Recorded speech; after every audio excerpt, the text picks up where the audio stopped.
Ladies and gentlemen, we have lost track and can't keep count of how many shows that I've made and you all have watched or listened to exposing the fraud. Ilhan Omar and Tim Walz, these frauds for who they really are. The Somaliland little Mogadishu welfare queen and old sipping on some horse blast, jazz hands. I can code switch with white guys about fixing trucks, friends with school shooters. Me no use how words good. Turn the page and put another tampon in the boys' bathroom walls.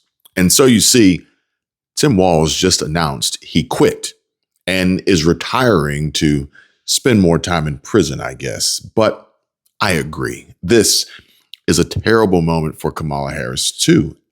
And so you see her VP candidate, who had a lot of rough moments on the campaign trail, as short as it was, may now shrink off under a fraud scandal that sounds like was known when she picked him. Yes, she was told, specifically warned, email documented proof from whistleblowers. She knew. And just like we initiated a mandate ourselves then with our voices, the voices we have, well, we haven't let our foot off the gas one bit since then. And here we are now, folks. The future looks bright and we're taking America back, even if it's one independent video or podcast at a time. Another rock bottom moment for CNN and mainstreams in general, but legacy media is dying. CNN's website traffic dropped 36% year over year in November. At the same time, X keeps hitting new all-time highs. And folks, we made it 300,000 strong, a new milestone and proof this is what you all want, like, and enjoy. The truth. Thank you for your support. And we are continuing, connecting naturally and resonating here on YouTube with our conversations and calm chats almost every day. This shift is obvious. X and even YouTubers like Devori, Lehman, Morse, Gardner, Lane, Regan, Rose, Shirley, and more. We are the media now. And we're just getting started. Things are about to heat up, folks. Stick with me.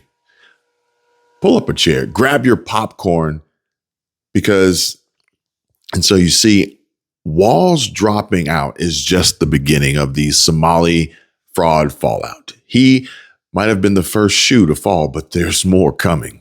I think he's got a real problem because he might have been the first shoe to fall, but there's more coming. Because Keith Ellison, who is the Attorney General of Minnesota, former congressman who is a member of Democratic leadership, he is on audio, leaked audio, talking to these people, telling that he will cover up the investigations, telling that they'll tell the investigators to back off. So this resignation or decision not to run, not a resignation, but the decision not to run is not the end of the story. The fraud story doesn't end there. To me, it's really just beginning. And thankfully, there's a very good prosecutor in the state that is relentless. So hopefully they'll get it cleaned up. Democrats should not try to defend Tim Walz. And by the way, I think we would all agree, this is a terrible moment for Kamala Harris. I mean, if he does drop out, her VP candidate, who had a lot of rough moments on the campaign trail, as short as it was, may now shrink off under a fraud scandal that it sounds like was known when she picked him. So, this is not the best thing. For Kamala Harris either. Big breaking political news out of Minnesota. Governor Tim Walz, who, of course, was the Democratic nominee for vice president in 2024, has ended his re-election bid for governor. He is not going to run for re-election. This comes as pressure has been growing around this widening welfare fraud scandal. Now, Walz has not been accused of any wrongdoing, but it has been a growing political headache. That's right, John. Good morning. Even perhaps 2 or 3 weeks ago, the reality is Minnesota Governor Tim Walz had been insistent on running for a third term, which would have been unprecedented in and of itself. Minnesota has not elected a governor for 3 consecutive terms, but it is that deepening federal probe as well as this widening scandal. So I am here in Minnesota covering this ongoing fraud investigation. If you haven't heard about it by now, I don't know where you've been, because that's all people have been talking about, not just here in the Minneapolis area, but also across the country. Now the governor of Minnesota is out. He says he's going to stay, obviously, and finish this term, but he's not running for re-election. He was all set up and ready to do it for a third term, which would have been unprecedented here in Minnesota. But with all these allegations swirling, there was just so much heat from the White House that he said it would have taken away from his time of focusing on Minnesotans. The question is, though, where did this $9 billion in counting go? Investigators believe it was stolen by people in the Somali community that set up fake businesses, applied for government grants, and then pocketed the cash. And you should care about it because it's taxpayer money here in Minnesota, and it could be happening in other states. So, yeah, Tim Walz, he wants to drop out so he can focus more on the exporting rather than the importing, I guess. Oh, Art Vandelay move there. But ladies and gentlemen, all jokes aside, CNN and MSNBC now try to and are still believing it, or believe it or not, trying to cover up this massive Walz Somali multi-billion-dollar scandal, an investigation that has been ongoing since 2015. Allege that they had warned both Governor Walz and Attorney General Ellison for years that this fraud was occurring, and yet nothing was taking place. So we're going to bring the state employees in. We're going to get their sworn testimony. We appreciate their bravery in coming forward. We're also going to bring in state lawmakers and Minnesota mayors, because the walls are caving in on Tim Walz. This massive amount of fraud is affecting and impacting every citizen of Minnesota, because they're having to cut services because so much of the money for social programs was wasted and defrauded by this Somali population. So for 5 months, we've been investigating what appears to be rampant fraud in a massive state program. A fraud suspected of costing Minnesota taxpayers as much as $100 million a year. Our reporting is based on public records and nearly a dozen government sources who have direct knowledge of what's happening. These sources have a deep fear, and there's evidence to support their concerns that some of that public money is ending up in the hands of terrorists. We begin at Minneapolis-St. Paul International Airport, where mysterious suitcases filled with cash have become a fairly common carry-on. It's the morning of March 15th. We're chasing a tip about a man who's leaving the country. Our sources tell us he just took a carry-on bag through security that was packed with $1 million cash. You can do that as long as you fill out one of these government forms. We're told these cloak and dagger-like scenarios now happen almost weekly at MSP International. The money is usually headed to the Middle East, Dubai, and points beyond. Our sources say last year alone, more than $100 million cash left MSP in carry-on luggage. What we were interested in is where it was going.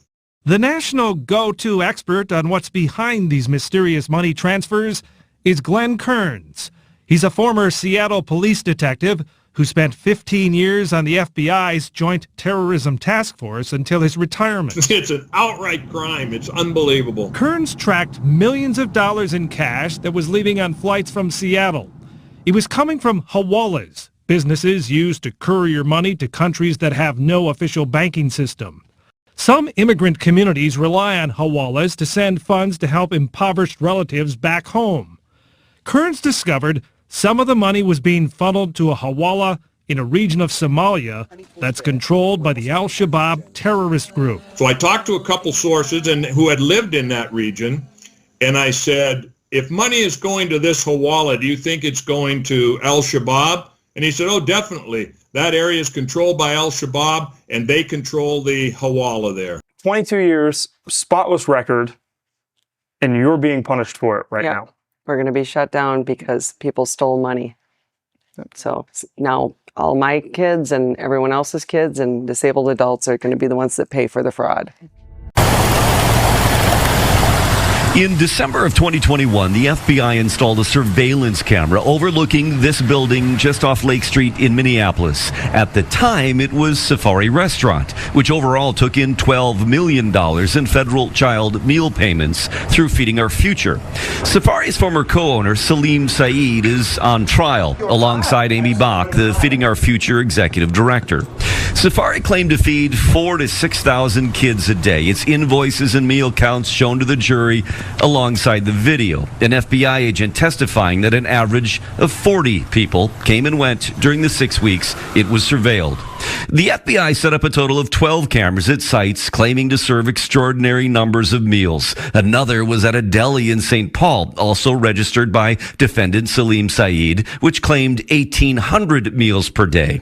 The video shown to the jury showed an average of 23 people a day coming and going. The jury was shown dozens of invoices, meal counts, and emails seized from Feeding Our Future's headquarters in St. Anthony. Some showed links to websites that randomly generated names and ages to create rosters of children who were served meals. Many were signed or sent by Amy Bach, who's charged with wire fraud, along with bribery for the alleged kickbacks that she received. Her defense attorney tried to raise doubt when it cross-examined the FBI agent, that they didn't see the back entrance where it's possible meals left packed in trucks for delivery. He pushed back, insisting they'd still see congestion. To that volume, he said, I would say it would not make any sense. Republican Senate Leader Mark Johnson said it perfectly. Quote, sloppy accountability at the top breeds waste and abuse everywhere else. And he's right about that. Yes. How may I help you? Oh, are you with this? What's going on? I was just going to ask a couple questions about home health care for somebody in their 90s. We're not ready to answer questions. Okay. You're not taking patients? No, we're not taking patients. Okay. All right. It's free to go. Okay. Thank you very much. Hi. What are you guys doing here? Asking about home health care services. Look, you're not asking on home health care services. I know you. I know you. I don't think you know me. I know you. Okay, I'm the heck. No, I'm not gonna shake hands. That's okay. That's fine. You can record whatever you want. Oh, I know. We're recording because I was I assaulted. know you are just spreading a lot of bunch of BS. What's the BS? You're talking about Somalis. I've seen it so many times in Fox News. I've spoken about the issue in Minnesota or Minneapolis in particular. No, listen. I'm listening. Listen. I'm listening. You are from India. You are not a white person. I wasn't trying to pretend I was. Oh, listen. Get out of our house. You're not supposed to be here. This isn't private property. This is a private property. It's not. It's a private property. I'm knocking on doors to Look, ask. we've got every right to be here. No, you don't have every right to be here. We have every right to be here. Why are you spreading lies? Wait. We're not spreading any Hold on one lies. second. Yeah, you Can I guys speak? are not supposed to be here. Because If you're your gonna- last name is Cook doesn't mean that you're white. You are from India, and you are just spreading a lot of bunch of BS. It's not a Who do you bunch of think you are? BS. We're talking about fraud. You guys not go to you. department Talking to of whoever You are from India. You just came the other day. You just and pretended then to be a white ask person. them how they Get deal away with from this. here. We did Instead, actually. you guys can businesses. No, we Asking actually, people. I asked about home health care rates and services. No, and just so you know, no, the no, last- Why don't you go there? We And did. then We how actually they spoke to operate, somebody. We how spoke they to operate, somebody how they here. do review, how they inspect it. Why don't you go there? We've done Instead both. you come here. We've honestly done both. We've actually talked to the agency and then also who you talked work to a for? couple of healthcare. Who you We're for? just Why are you asking if spreading these lies? What's the lie? Because of you lies, you saying they I don't steal know money, about they you. do this, they do I that. never said you stole money. Nobody steal money. You know, Nobody if you has miss said- it one time, you're gonna get Secondly, citation, who- and you- you're gonna go. Yeah, that's accurate. So then, But who said then why you're you're not stealing? Because every video you watch on the TikTok, whatever, you there everywhere. lying, saying somebody you else. That's not accurate. You should look at my you're last supposed to do video. that. It's No, actually no. from You have a problem with Somalis? That's up to you. Somalis, But The don't lie to last the video I Americans. posted was a very nice You lady just who actually spreading walked hate, through you spreading daycare a lot of system. lies. That's not You spread true. a lot of BS. Well, and I think you're are unhinged, more so I'm of not a- you are taking you. an You're idiot. respectful. Jennifer, tell us a little bit about this facility, your facilities. What do you do? How long you been doing it? Tell us a little bit about that. So I opened my first facility in Excelsior for my son, Caden. He was diagnosed at 19 months. And I opened it in June of 2004. He was 3 at the time. because I knew with the level of his disability that if I sent him to a school that he wasn't going to have the kind of care that I thought was appropriate, and I was actually kind of scared. We opened in 2004 there with just my son and 2 other kids who the parents had a similar vision of a holistic care center that brought together all the best therapies, speech, OT, and ABA, which is applied behavioral analysis, which is the main core program we do here. But also no pesticides, no chemicals, and just a very holistic approach for the whole child to be healthy. In 2009, we moved to this facility and expanded from there. So you've been in business for over 20 years. You have a spotless record. They come in here once a year and do a spot audit on you. You don't know when they're coming. They can come in anytime they want. They don't only have to do one a year. They can come in anytime they want. So we welcome it, actually. I think it's an opportunity to show how good we actually are. You're subjected to these 90-day waiting periods now for reimbursements. You have a $250,000 bi-weekly payroll, 120 employees, hundreds of clients, many of them children, obviously, 5 facilities. What is that going to do to your business? Potentially kill it if something doesn't change. This last week, I should have gotten $212,000 for the payment this week, which would have covered my payroll. So I had to infuse my own money in for payroll this week. And obviously, if I have to wait 90 days, that's a whole quarter. And even when that 90-day hits, I'll only get the 2 weeks that just happened. But in that time, before the 90 days, I'll have $250,000 and $250,000 and $250,000. So it becomes a multi-million-dollar problem that to try to stay in business and keep my payroll. And how much longer can you last? I can't. I already had to put my own money in. Wow. Just wow. You all saw the clips. This is not normal behavior for a typical business. We need mass raids in Minnesota, Ohio, the New England states, California, all of them. And I heard a funny joke today, but someone said to me, Kevin, it was easier to capture the leader of Venezuela than it was to find a kid in a Minnesota Somali daycare. But despite what lies are told by CNN and MSNBC now, this is a big problem that has been allowed to boil over to the point at which we are now. Real people, real taxpayer money, real fraud, real businesses facing bankruptcy, real victims. And then on the other side, you've got a bunch of big head, wide teeth, loud mouth, and yelling and screaming Somalians trying to school us here on our own rights as Americans, protected by the U.S. Constitution. And folks, this is really starting to piss me off.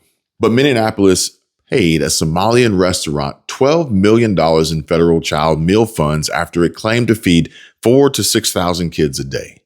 But what Tim Walz didn't know was the FBI watched the restaurant for 6 weeks, and an average of about only 40 people showed up. If fraud this obvious still gets approved, corruption has been normalized, and that's going to be dumped on Tim Walz to be held accountable. Why are we being subjected to a federal government that makes policy based on internet influencers? That is the sort of larger problematic issue here. Before we even get into the idea that you're pulling back child care funds exactly at the point where people's premiums are going up, people are searching for work and trying to get back into the regular groove of things. This is bad policy through and through, but indicative of a federal government that runs on conspiracy theories and influence rather than facts and policy. One of the things I thought was really interesting is that HHS said unless states can prove the funds were being spent legitimately, the funds were gone. That word concerns me legitimately because it is not an objective word, right? Like when you, as an American tax-paying citizen, in my head, the kind of decisions I want my government to make, many of them I want them to be made objectively, right? I want them to look at the kinds of things that are happening on the ground and make those decisions. These will be made by the gut instincts of whomever at HHS. All right. So it's now early 2026 and the mainstream media machine is sputtering like an old engine on bad gas. MSNBC just aired a segment where their hosts are clutching pearls over the Trump administration's decision to halt federal child care reimbursements to certain Minnesota providers. All because, as they say, an independent journalist, Nick Shirley, dropped a bombshell video exposing over $100 million in alleged fraud, fake attendance claims at Somali-run centers, siphoning taxpayer dollars like a leaky faucet. Shirley's boots-on-the-ground investigation, amplified across social media, led the Department of Health and Human Services to slap on new photo verification rules for claims. Smart move to plug the hole, if you ask me, right? But, oh no, not for MSNBC.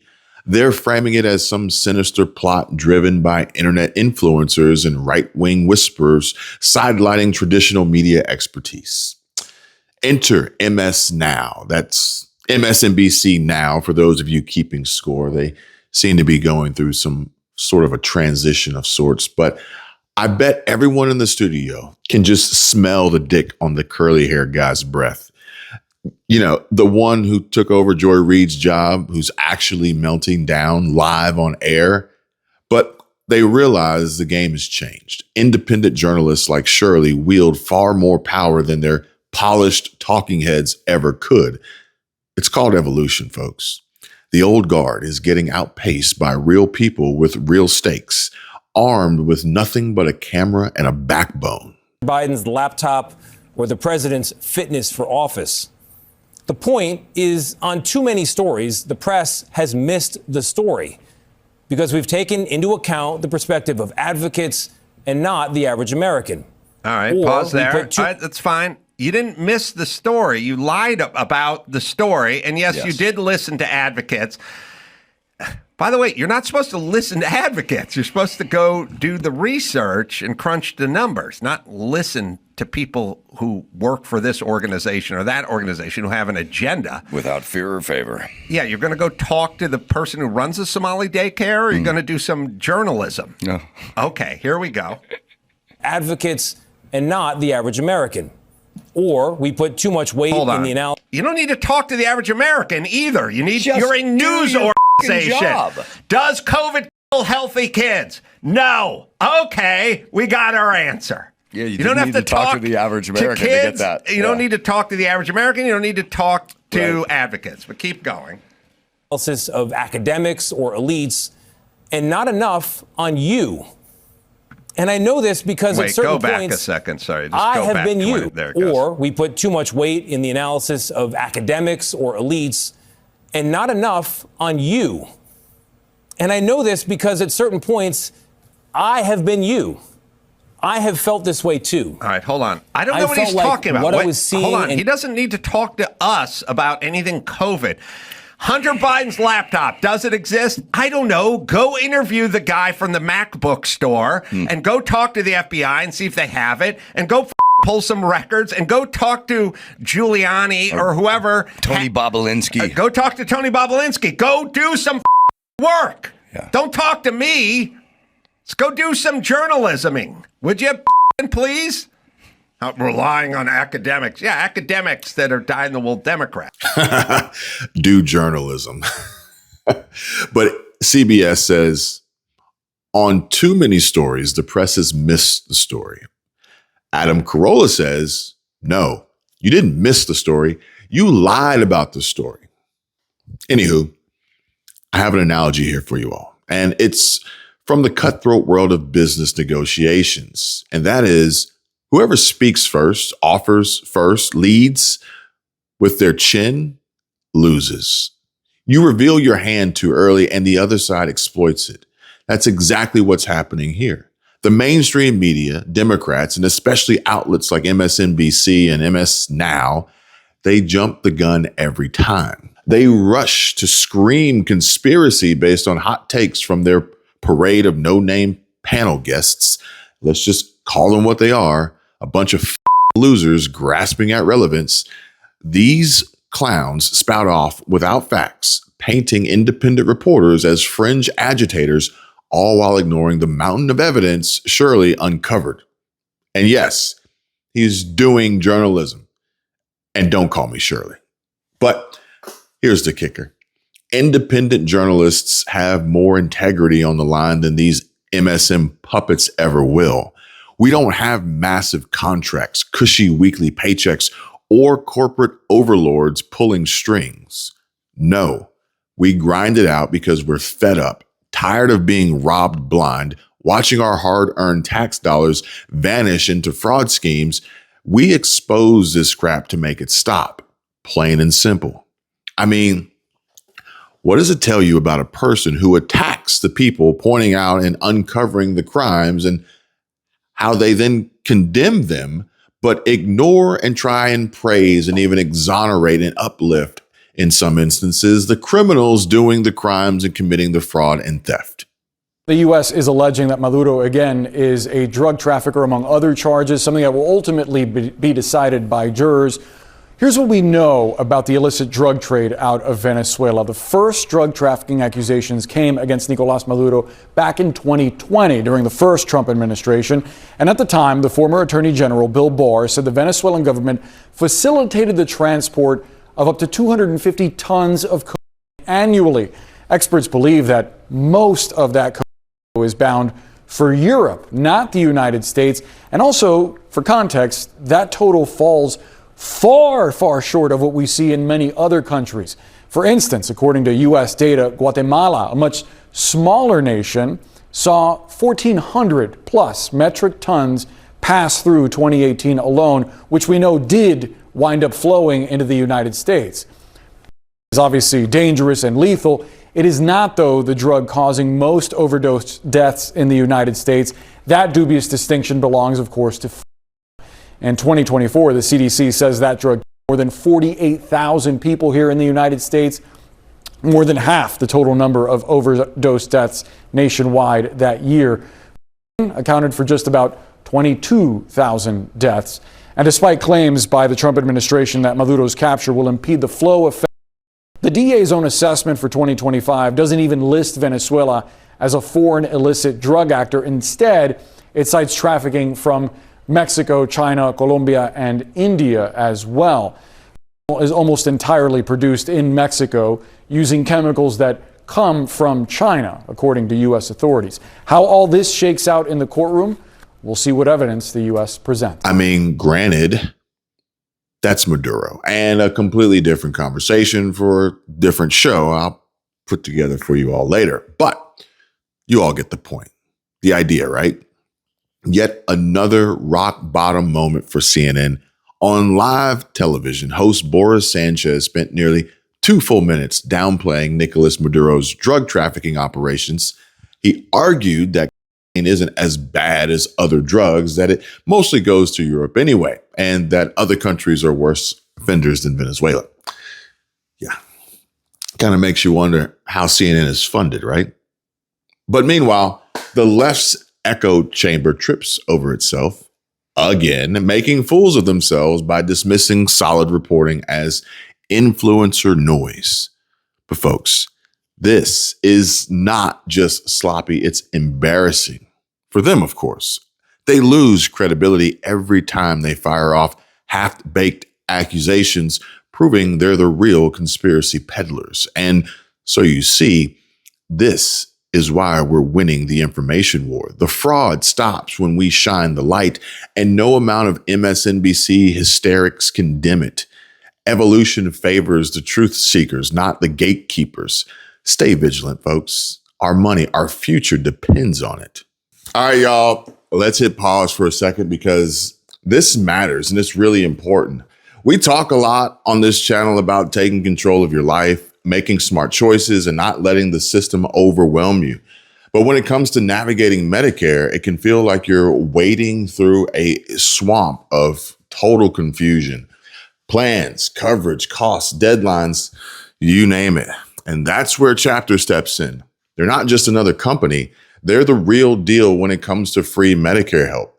Chapter's team of advisors has helped thousands of people across the country find the right Medicare plan, and they do it with one goal in mind: putting you first. No fees, no pressure, just honest guidance to make sure you're covered without breaking the bank.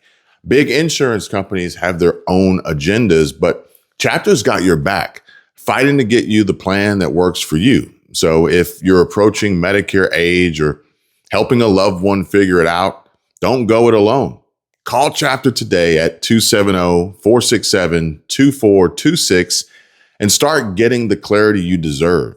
Because at the end of the day, Protecting your health and your wallet, well, that's not just smart. It's living life on your terms. Okay, everyone, I'm going to share a few names with you all, and I want you to tell me, what do they all have in common? Jasmine Crockett, Ilhan Omar, Tim Walz, Amy Klobuchar.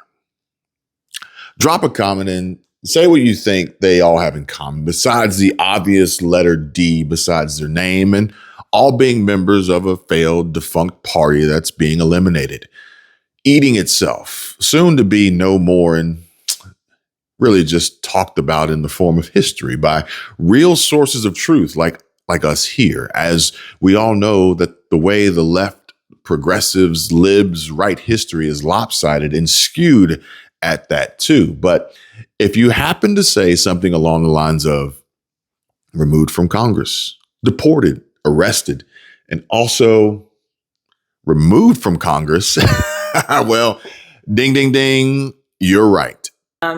Definitely kudos to the Trump justice who wrote the 160-page opinion denouncing what took place in Texas, and fuck you to the Supreme Court for what they did. As well as, we'll see what happens in some other places. Big breaking political news out of Minnesota. Governor Tim Walz, who of course was the Democratic nominee for vice president in 2024, has ended his re-election bid for governor. He is not going to run for re-election. This comes as pressure has been growing around this widening welfare fraud scandal. Now, Walz has not been accused of any wrongdoing, but it has been a growing political headache. Let's get right to CNN Chief National Affairs Correspondent Jeff Zeleny. This is a wow this morning, or at least would have been if you had said it was going to happen, 2 or 3 months ago? That's right, John. Good morning. Even perhaps 2 or 3 weeks ago, the reality is Minnesota Governor Tim Walz had been insistent on running for a third term, which would have been unprecedented in and of itself. Minnesota has not elected a governor for 3 consecutive terms, but it is that deepening federal probe as well as this widening scandal. As you said, he is not implicated in this at all. This is actually somewhat old news in Minnesota. This has been going on for years and years. The prosecution started back during the Biden administration, but over the holidays, it certainly did widen. There was a right-wing influencer who posted a viral video on social media that quite literally went viral when the vice president of the United States and the FBI director leaned in on this, and it shined a brighter spotlight on really what had been some deep concerns among Minnesota Democrats, even about the wisdom of Governor Walz seeking a third term. They believe that this would hang over the entire re-election effort and perhaps even damage the Democratic Party. Major breaking political news out of St. Paul, Minneapolis, Minnesota. Tim Walz will not seek re-election as governor, and what a fall from grace this has been for him. You might recall in the spring of 2023, he pushed through several progressive ideas to the state legislature that caught the attention of Barack Obama, who went to Twitter to give his endorsement for the programs, which eventually caught the attention of people like Kamala Harris, who chose him to be her running mate as the vice president. Introduced in Chicago at the convention in August of last year, a debate that was an absolute disaster with J.D. Vance at one point called himself a knucklehead. But after reportedly billions of dollars have been stolen from taxpayers, by way of the state of Minnesota, Tim Walz says he will not seek a third term.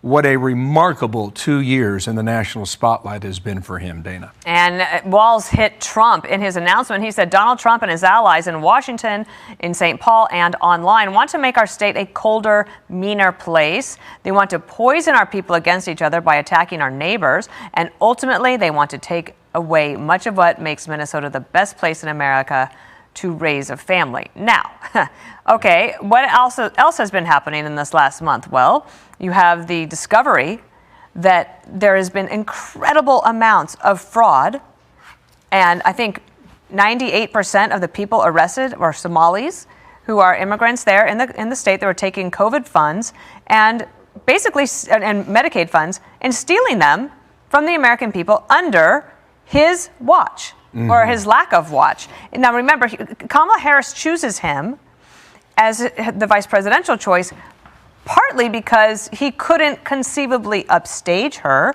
She says in her book that she didn't want to go with Josh Shapiro of Pennsylvania, who because he was Jewish. She actually says this, okay? And then she goes with Tim Walz, and he was a disaster from beginning to end. He also has a lot of confidence in himself, but I think that it was very clear to him after he had some discussions over the weekend that he would lose. He was a drag on the Democratic Party nationally, and the best thing that he could have done for the party, actually, and probably for him and his family, is to take this action today, which is to decide not to run for re-election. So the initial reporting suggests $1 billion has been stolen. Since then, that number's gone higher. It's higher. How high, we don't know where it ends.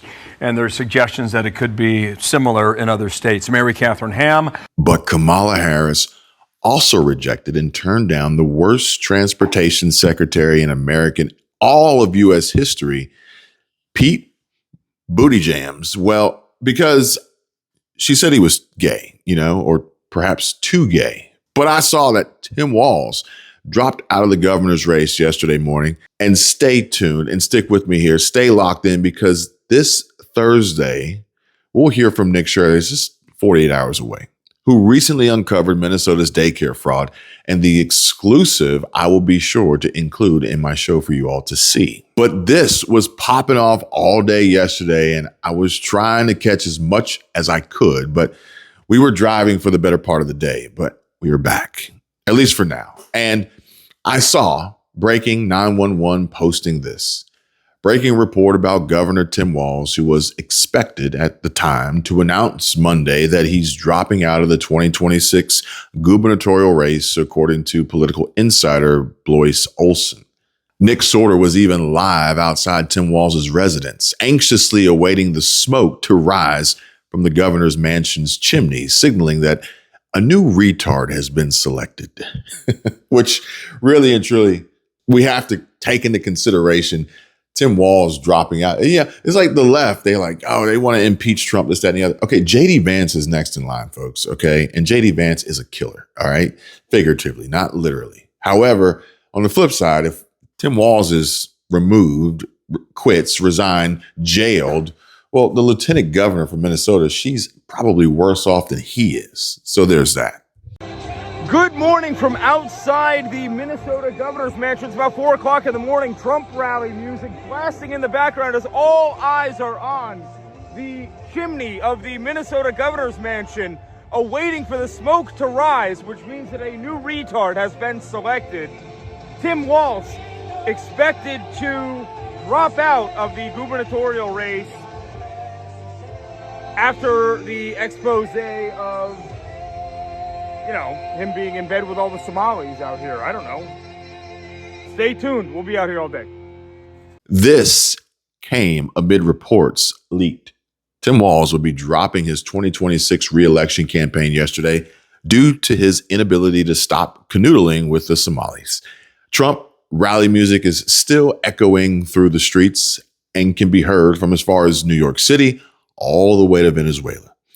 There's just so much winning going on right now. It is really hard to keep up sometimes. But surprisingly, this caused Minnesota State Police to ditch Walz and go home. So stay tuned. Stay tuned all day for updates, folks. As for right now, Minnesota Governor Tim Walz announced on January 5th, 2026, that he is withdrawing from his re-election bid for a third term, citing the need to focus on addressing a child care fraud scandal amid political attacks from Republicans and President Trump, as detailed in his lengthy statement shared in the post that he put up on X. Now, I know none of you follow him on X, so I'll share with you the details from our research. But the decision stems from investigations into widespread fraud in state-funded childcare programs allegedly involving Somali immigrant networks, which gained national attention after citizen journalist Nick Shirley filmed authorized entries into daycares to expose irregularities, eroding public trust and complicating Walz's campaign. And Walz's rapid fall from 2024 Democratic VP nominee to dropping out highlights vulnerabilities in his administration's oversight of social services, which, with the attached video juxtaposing his past campaign highs with current scrutiny, sparking widespread online commentary on accountability and political consequences. I'm proud of the way we treat our neighbors. I'm proud of the way that we welcome people to this state. I'm proud of the way that we innovate, and I'm proud of the way that we are optimists for the future. No one's taking this away from us. Not the fraudsters, certainly not this president, not on my watch. Tomorrow, I'll be back with you. I'll give you an update on America's best paid family medical leave program that is now a week into it, and at that time, I'll take all your questions. Thank you all. Thank you, Press. I'll be back tomorrow. Next call, more tomorrow. Appreciate it. Thank you. Thank you, Press. I'll be back tomorrow. Next call, more tomorrow. Appreciate it. Thank you. Wow.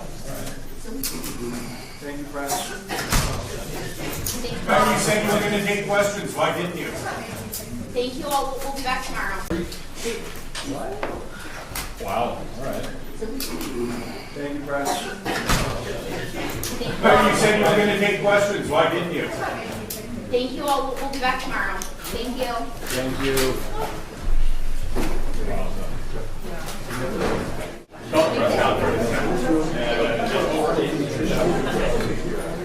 And so you see, ladies and gentlemen, Tim Walz, as we have psychologically broken him down before in the past and on other shows, continues to play his Democrat mind games that he likes to use in an attempt to brainwash the dumb left. After storming off before taking any questions, he plants seeds that he'd hope grow into some form of aid or recovery or support that can somehow outmatch all the fraud he's now responsible for, before obviously tossing in Trump's name into the mix. Trump lives rent-free in his big-ass head, but in a total moment of childish Democratic behavior and leaving a room full of press literally asking, what the f***? Tim Walz just accused Nick Shirley and citizen journalists of breaking into Somali daycares. And I quote, "We've got conspiracy theorists, right-wing YouTubers breaking into our daycares demanding access." That sounds like a total slander to me, and I would love to see Nick Shirley and others sue him into oblivion. But now, let me read to you this here. And some of this, his partial statement that says, "I won't mince words here. Donald Trump and his allies in Washington and St. Paul and online want to make our state a colder, meaner place. We've got Republicans here in the legislature playing hide and seek with whistleblowers. We've got conspiracy theorists, right-wing YouTubers breaking into daycare centers and demanding access to our children." But Tim, which one is it? Are they breaking in or are they demanding access? Which one is it? All right. We've got the president of the United States demonizing our Somali neighbors and wrongly confiscating childcare funding that Minnesotans rely on. He says, "I cannot abide the actions of the political leadership in Washington, these opportunists who are willing to hurt our people to score a few cheap points. They and their allies have no intention of helping us solve the problem and every intention of profiting off of it." Which brings me to this. He says, 2026 is an election year, and election years have a way of ramping up the politics at a time when we simply can't afford more politics. And he says, "In September, I announced that I would run for a historic third term as Minnesota's governor, and I have every confidence that if I gave it my all, I would succeed in that effort." He also says that, "But as I reflected on this moment with my family and my team over the holidays, I came to the conclusion that I can't give a political campaign my all."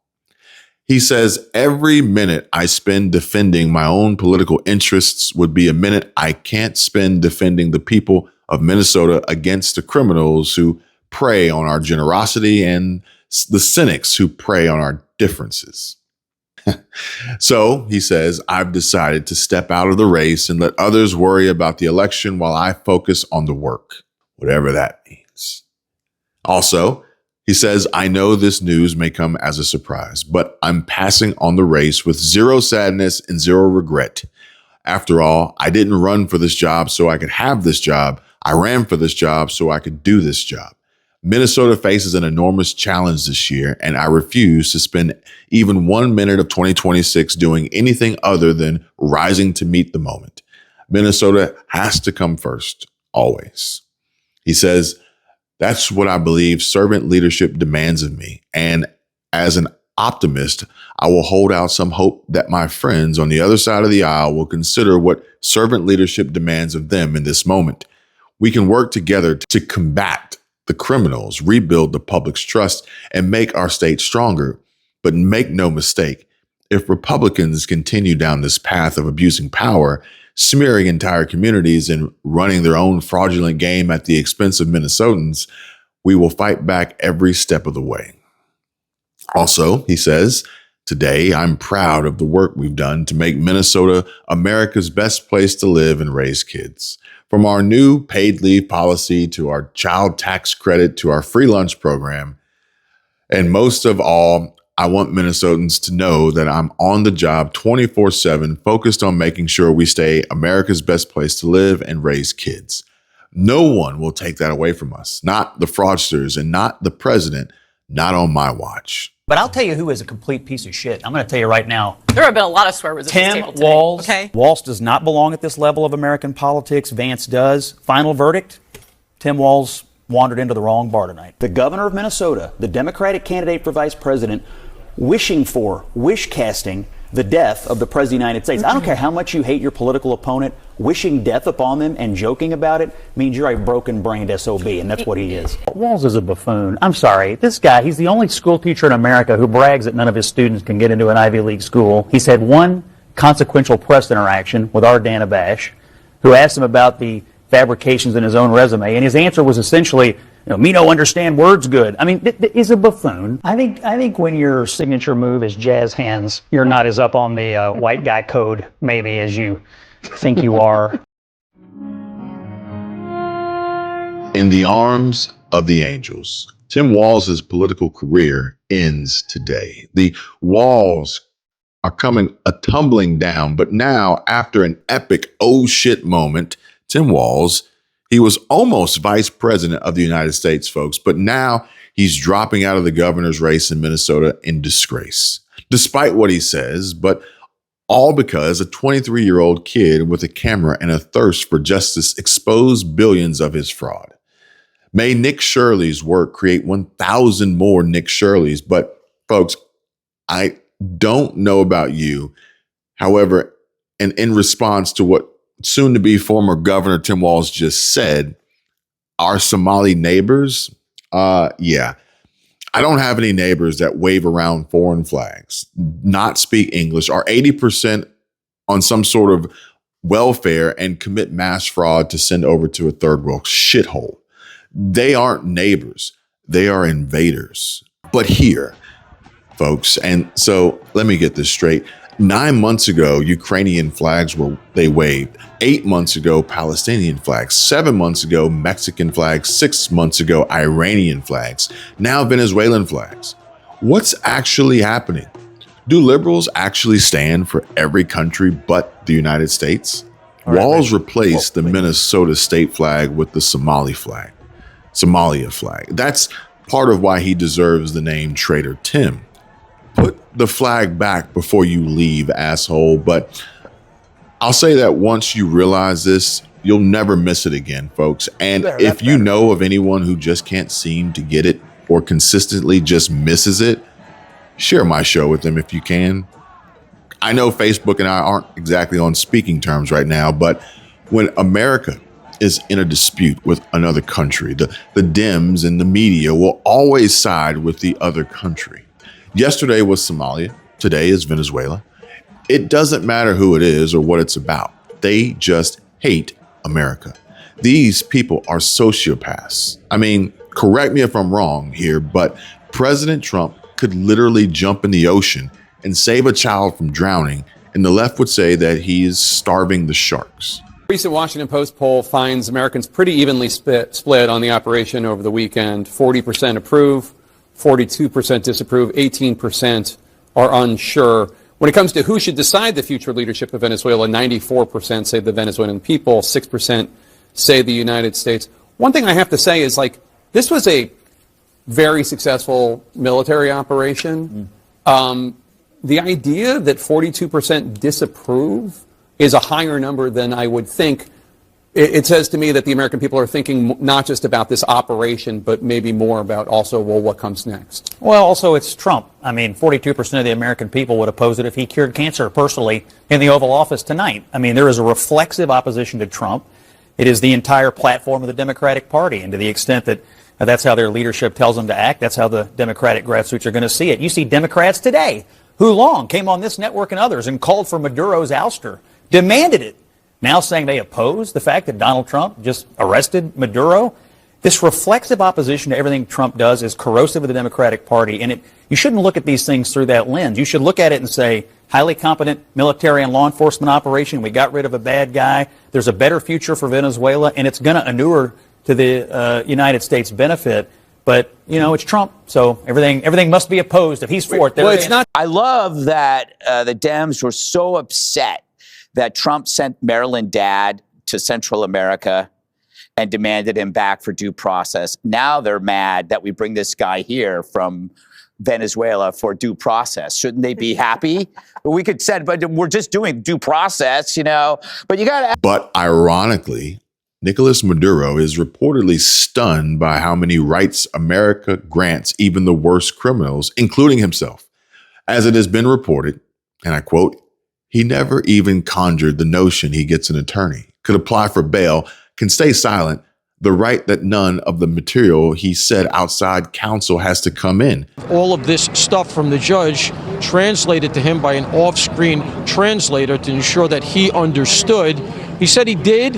Interestingly, he said after the judge read him a version of Miranda rights and included the fact that he had the right to potentially be released on bail, Maduro said he was unaware of those rights. And it struck me that he's coming from a very different legal system, because it seemed like he had never even conjured the notion that he's entitled to an attorney, he may be able to apply for bail, and he has the right to use, to stay silent. He has the right that none of the material that he has said outside the purview of counsel necessarily has to come in. So it was interesting to see him sort of taking that in a system very different from the one I'm sure he's used to. So that's right. Due process. He was read his rights and the concept of bail and said, I'm unaware of those rights. Folks, we are witnessing history, ladies and gentlemen, capturing a dictator alive and moving him through our own justice system flawlessly. This is monumental. The Democrats' selective outrage over due process is just, it's just peak hypocrisy, though. And you really have to laugh sometimes when you see it and hear how a Maryland father was detained abroad. They demanded his return for fair treatment, but now that a narco-terrorist dictator faces justice here, they clutch pearls. Maduro's regime fueled drug trafficking that's killed thousands of Americans, and his capture under a $50 million DOJ bounty is a win for law enforcement. The same party that weaponized rule of law against citizens suddenly objects when it's applied to foreign tyrants. Oh, that's rich. Real justice isn't partisan. It's about holding all threats accountable, whether they're cartel-backed strongmen or open border enablers. Greg Gutfeld said, the Dems were so upset that Trump sent Maryland dad to Central America and demanded him back for due process, but now they're mad we brought Maduro here from Venezuela for due process. Shouldn't they be happy? Absolutely unreal. But I digress. And I just hope he doesn't stay silent about the 2020 election. But hey, Tim Walz can look on the bright side. He can live like Maduro for the rest of his miserable life in a prison cell, maybe shared with him and Diddy, and they can all discuss which oils are their favorite or something. But circling back to Amy Klobuchar, seen here hosting a rally in a frickin' blizzard. She looks colder than a witch's titty, but she too is apparently next on the chopping block and will, in fact, be removed from Congress. As Amy Klobuchar, she is expected to run for governor of Minnesota to replace Tim Walz. What a joke. This has to be, I bet this is going to be worse and could possibly top the height of her stupidity, like that time she stood in an actual blizzard to lecture Democrats about the importance of Somalis to this country. Man, I bet she's deep in the fraud. In Minnesota, we have the biggest Somali population in the country, and we are proud of that community. A few years ago, at the height of the angry rhetoric, a Somali American family of 4 went out to dinner right here in Minnesota. This guy walked by, he looked down at them and said, "You 4 go home. You go home to where you came from." And the little girl looked up at her mom, and she said, "Mom, I don't want to go home. You said we could eat out for dinner tonight. I don't want to eat dinner at home." You think of the innocent words of that little girl. She only knows one home, and that's our state. She only knows one home, and that's the United States of America. Oh, man. But get your popcorn ready, folks. This can't miss, right? But if you want to talk about deep in the fraud and getting your hand caught in the cookie jar, but folks, this might have been the best clip and wins the day, as CNN was just forced to explain on air why Governor Tim Walz dropped out of the Minnesota governor's race.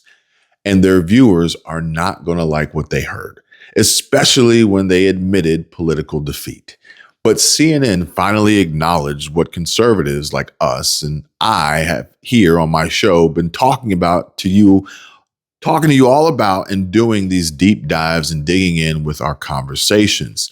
Nick Shirley out there, boots on the ground, and of course, President Trump, we all have been hammering for months.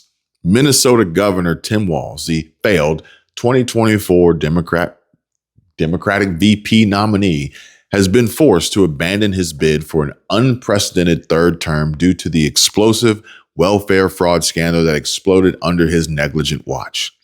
After years of mainstream media outlets like CNN desperately burying or downplaying the story at all costs, the network was compelled to report the big breaking political news that Walz is quitting the 2026 race amid growing pressure from a widening welfare fraud scandal involving hundreds of millions and potentially billions in taxpayer dollars siphoned from child nutrition and child care programs.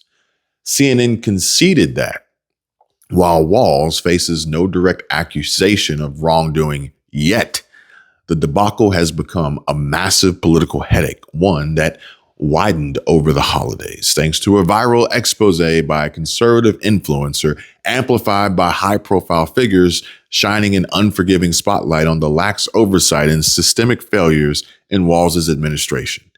Even Minnesota Democrats, terrified of the toxic fallout, privately viewed the scandal as a re-election killing liability that would drag down the entire party. This humiliating retreat marks the rapid downfall of a politician whose national ambitions now lie in tatters.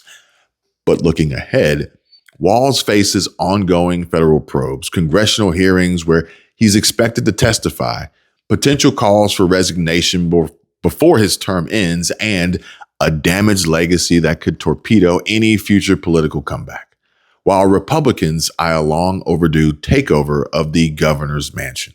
In short, the Walz are closing in on old Tampon Timmy now, fast and furious. Entire government effort. We are surging resources. You saw today the Department of Homeland Security announced we have nearly 2,000 agents from the Homeland Security Investigations Team. The FBI is on the ground, and we're freezing money. HHS cut off funding for child care centers and for daycares. USDA Secretary Rollins has been asking Governor Walz to see the recipients of SNAP in his state. So this is all hands on deck. Rest assured, it's a top priority for President Trump, and he believes that Governor Walz is criminally liable, and I think the Department of Justice is going to find out. But speak of the devil. And when I hear the phrase powerfully dumb, well, this one Democrat just happens to come to mind. And so, like I said, what all do these Democrats have in common? Representative Jasmine Crockett, the Democrat from Texas or in Texas, says, fuck you to the Supreme Court for basically ending her political career by allowing Texas redistricting to go forward. Crock of shit has given up running for her House seat and is now desperately running for Senate. She almost literally has no chance. She's as good as fired and thus will be removed from Congress. Then Ilhan Omar will not be far behind. But not only will she be removed, I see her being deported as a very realistic possibility in the future. But like I said, you want to talk about deep in the fraud and getting your hand caught in the cookie jar? Besides losing the election as the vice president on the Democrat ticket, then spending the next 14 months or so lying to Minnesota Democrats and yourself before admitting defeat and storming off from your I quit, I'm a big fat retard and a quitter press conference, only to have your greatest fears exposed for all to see. And tell me you had no idea this was happening, Walz. Really? Nobody believes a freaking word you say, but this is just another attempt at trying to cover up his fraud ties and maybe possibly his scheme is possibly to plan his escape and hatch a scheme to self-deport and renounce to finally become one of the CCP. But as U.S. Immigration and Customs Enforcement asks, and I for one would like to know too, and I'm sure we all would, right? But at IceGov asks, hey, Hilton Hotels, why did your team in Minneapolis cancel our federal law enforcement officer and agents reservations? But it says, after further investigation online, we have found information about immigration work connected with your name, and we will be canceling your upcoming reservation. You should see a proper cancellation email in your inbox shortly from Hilton. And that email looks and reads a little something like this. Hello. This email is in regards to the reservation you made with the Hampton Inn Lakeville property. We have noticed an influx of GOV government reservations made today that have been for DHS, and we are not allowing any ICE or immigration agents to stay at our property. If you are with DHS or immigration, let us know as we will have to cancel your reservation. That is please pass on this information to your coworkers that we are not allowing any immigration agents to house on our property. Reply at your earliest convenience. But wait, there's more. Hello, how are you? Good, how you doing? Good. Do you have any rooms for tonight? We should, yeah. Okay. Like how many? Could we get like 10? 10? I mean, yeah, I know that might be. Did you already make reservations by any chance? No. No? What's First. the name? It would be just Nick. I'll just put it under my personal. I don't know if you can use a government rate or not, but. Let's see. It depends because there's a lot of stuff going on right now. Is it, what agency is it for? Using the government rate? They'd be Department of Homeland Security. So we're not accepting people from immigration, ICE agents, DHS into our property. It's just the management ownership. Oh, okay, I thought that changed today. Was that? I just talked to my the owner of the building, and he didn't say there has been any changes. So really, okay. Yeah, okay. It's just policy, you know that. Yeah, I mean that's not your fault. Totally, Yeah. Totally get that. So they actually said that was like, I mean, honestly, this is the most convenient location. So it's like, so they told you no, that there's no. Yeah, no immigration. Well, DHS isn't all. Yeah. Immigration. Okay. Okay. So even with the thing that they said earlier, where they mentioned that. There was a statement that they put out, you know, saying that they accept everybody and. I haven't been informed. I could call my owner right now if you want. Yeah. And ask him what's. That'd probably be good. Just trying to figure it out. So because it said somebody said, I didn't know it was this location, but Everett Peak Hospitality, right?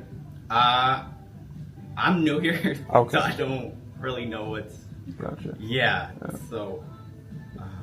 Yeah, I'll just call him. Ask Yeah, him that's to see what's fine. That's pretty good. there's been any. Just to be clear, like Right, I'm not no, trying yeah, to cause I any understand. problems. It's just Right, like no, it's yeah, yeah. 11 o'clock now. Right, so yeah. I just get it, checking. yeah. I'll be right back. Yeah. Okay, thank you.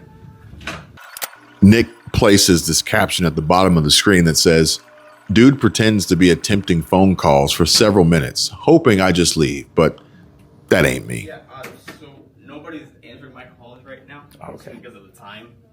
But Gotcha. Okay, so this is Everpeak though, and they said Everpeak Hospitality has moved swiftly to address this matter as it was inconsistent with our policy of being a welcoming place for all. We are in touch with the impacted guests to ensure they are accommodated. We don't discriminate against any individuals or agencies and apologize to those impacted. Yeah, we are. It's kind of long. I don't know. I was kind of surprised. I thought we were good to go. Like I said, not everybody with DHS is immigration. That's just right, yeah, I get that, but it's It's also a fraud investigation. I guess we'll just say as well. But, yeah, but okay, no problem at all. Okay. yeah, sorry about that. No problem. Not your fault. Answer the phone. Okay. But, All right. So they lied. Hilton and the Hampton Inn out here in Everpeak Hospitality lied. Full of shit. And now they are going to, well, let's just say they effed around and it's find out time. They almost got a little bit of a pass the first time, right? You thought they may have learned their lesson. And this is why I said that their talk it means nothing. You know, people were saying, oh, well, no, they said that they're going to change their policy. They lied. They didn't do it. So, they're now going to get Bud Lighted. Congratulations, Hilton. You can take your name off that sign tomorrow. Today, you could do it. But, we'll see if you will. Fraud, corruption, anti-American at its peak. Yeah. Or how about this one?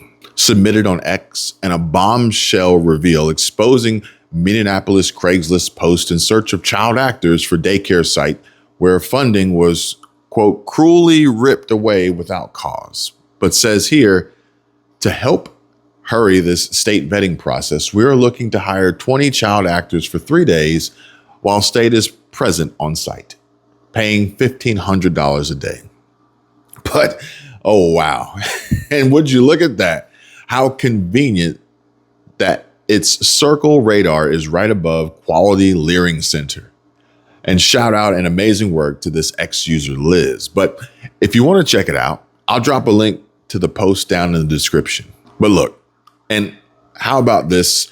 Minnesota business here is so successful that its owner was able to buy a Porsche with cash, or Porsche, or Porsche. I really don't know how you pronounce it. But here's the truth, folks, and this is where I leave you as we draw today's show to a close. Tim Walz didn't just slink away from the Minnesota governor's race because of that Somali fraud scandal we've all seen splashed across the headlines. No, he bolted because the real storm is brewing. More fraud is on the horizon. Billions, maybe tens of billions in generational theft and betrayal that's about to explode wide open. He's panicked, sweating bullets, knowing the walls are closing in. Look at this breaking news from Fox. Governor Walz makes a major announcement amid the Minnesota fraud scandal. And then, bam, Governor Tim Walz announces he's dropping out of the 2026 race, even name dropping Nick Shirley in his statement like it's some desperate Hail Mary. But President Trump nailed it right on the head. Walz was caught red-handed, stealing tens of billions with his Somali friends. No one is above the law. Trump said it, and he means it. Lock him up. Walz shouldn't get a free pass just for quitting like a coward, and he won't. Nor will any of the others.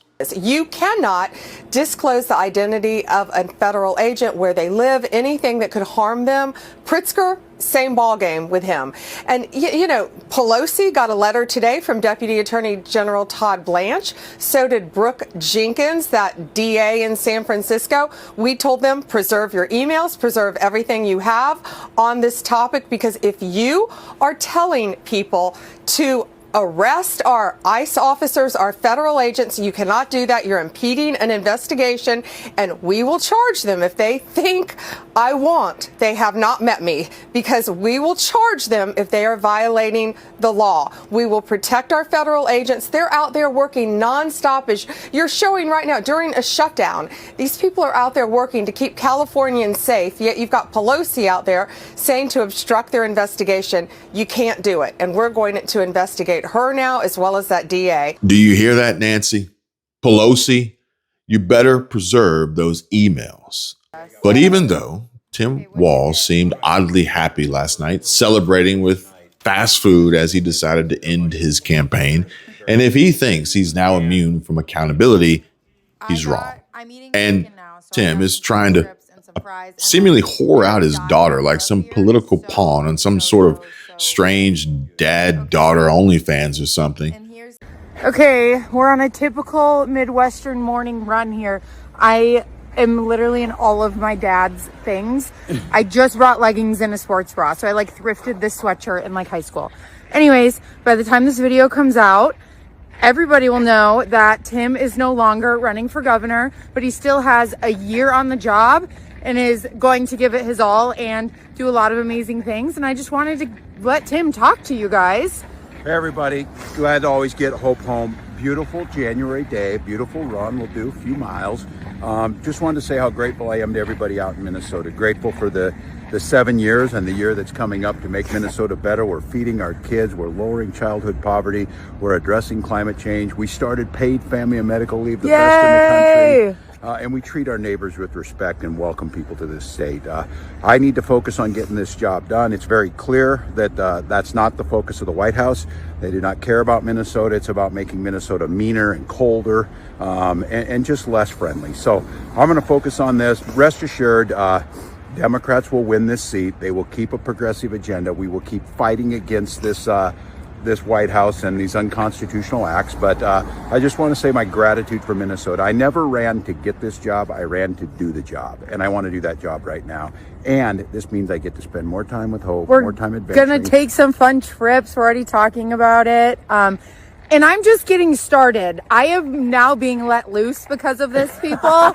So good luck, Donald Trump and all the Republicans, because you have not seen the last of me or him, to be quite honest. Happy New Year, folks. No, Tim. Making TikToks with Hope, it doesn't exonerate, or better yet, I bet he wish he could pardon him from the crimes he's committed. Likely under the assumption President Otto-Pen or possibly even Kamala would preemptively pardon his buffoonery. But too bad. You losers.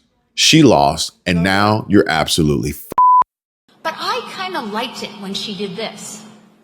Turn the page. You like that? Okay, so I need you to be with me and practice with me. What are we gonna do? We're gonna turn the page. Oh, pretty good. Do it again. We're gonna turn the page. And we're gonna turn the page. All right, so I'm gonna be watching you, because when I see Wisconsin, and I'm watching nationally on TV, because this is a pretty important place, and Minnesota helped you practice with this, you just show me this. Turn the page, right? Turn the page.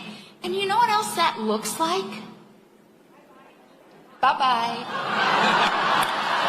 Bye-bye, Donald Trump. We are turning the page. 52 days and we are turning the page. 52 days and it is bye-bye, Donald Trump. But so it's time. Time to turn the page.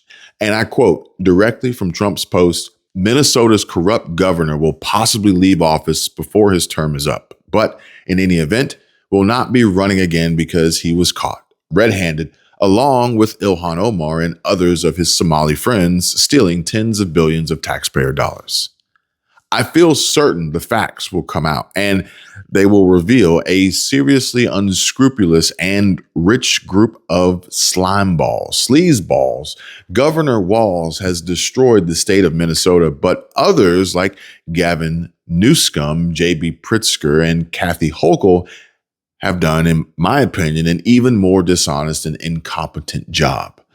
But just remember, no one is above the law. There's a lot of fraud happening here in Minnesota. You've been living here for years now. How bad is this fraud? So I was born in Minneapolis a long time ago. I've lived my whole life here. And my opinion is that this is the worst fraud in human history, what is occurring in Minnesota and more specifically in the Twin Cities right now. How much money do you think has been sent around fraudulently here inside Minnesota? Over the years, I would say anywhere from 80 to $100 billion. And right now the big controversy is with Tim Walz and his government and the fraud that they've allowed to happen within the Somalian community. Right behind us is Cedar Riverside, a location where it is very densely populated with Somalians. How have Somalians gotten into the system to fraud the American taxpayer? Well, so that complex you're seeing behind there, I attended the University of Minnesota, and in the area we're on right now, this is the West Bank, and it was always called the West Bank, and it was sort of the place to be when you're in college, and that was all student housing, 100%. That building you see in the background, it's now 100% Somali. And I can tell you confidently, they don't pay for their housing, they don't pay for their food, they don't pay for their vehicles, and on top of that, they have hundreds and hundreds and hundreds of fraudulent companies set up, and they're sucking billions of dollars out of the state of Minnesota. And how are they sucking billions of dollars out of the state of Minnesota? Well, one example would be with the hundreds of child care facilities that they have set up, and on every one that I visited, and I've been to maybe 100 of them or more, I never ever have seen one child at any facilities ever over the past 7 years, 8 years. What are the businesses that are being used to fraud the taxpayer here in Minnesota? You have the daycares. What are all of them? So you have, you have child care, you have adult daycare, you have in-home health care, you have straight health care, and nobody really knows how that's defined. And then you have transportation, non-emergency medical transportation. And if you do a search, you'll see that the state of Minnesota says they have 1,020 non-emergency medical transportation companies. And my research is showing that 95% of those are Somali owned. And what I know is that the people writing the checks at the state of Minnesota never, ever, ever verify that any trip was ever made or that any appointment was ever made with a dentist, chiropractor, or anything. But I've been hearing whispers for days now. There's a real chance Walz ends up in handcuffs, and that would just make my whole year already at this point, but we shall see. He did a horrible job covering up all this fraud, so it's not far-fetched at all. And Nick Shirley is right as he straight up declared, I ended Tim Walz. You sure did, friend, and thank you for it. But ladies and gentlemen, this isn't just about one man. It's the whole rotten system. The Democrats, the mainstream media shills covering for them, the Somali networks entangled in this mess, Tim Walz himself and those Minnesota Congress critters who've enabled it. They're the worst of the worst, and they're all going down, crashing hard, exposed for the corrupt, betraying slimeballs they are. Americans are waking up, and the best way forward is to ensure Democrats never hold power again. Trump is the greatest president since Ronald Reagan, hell, maybe ever. I voted for him, no regrets. Latinos for Trump, all in after what just happened in Venezuela, and just you wait and see what happens in Cuba and Colombia next. America first, baby. It's time to make America great again. Lock them up and rebuild what they've destroyed. Please enjoy the rest of your day or night, and I look forward to us talking again real soon. Take care, be safe, and God bless.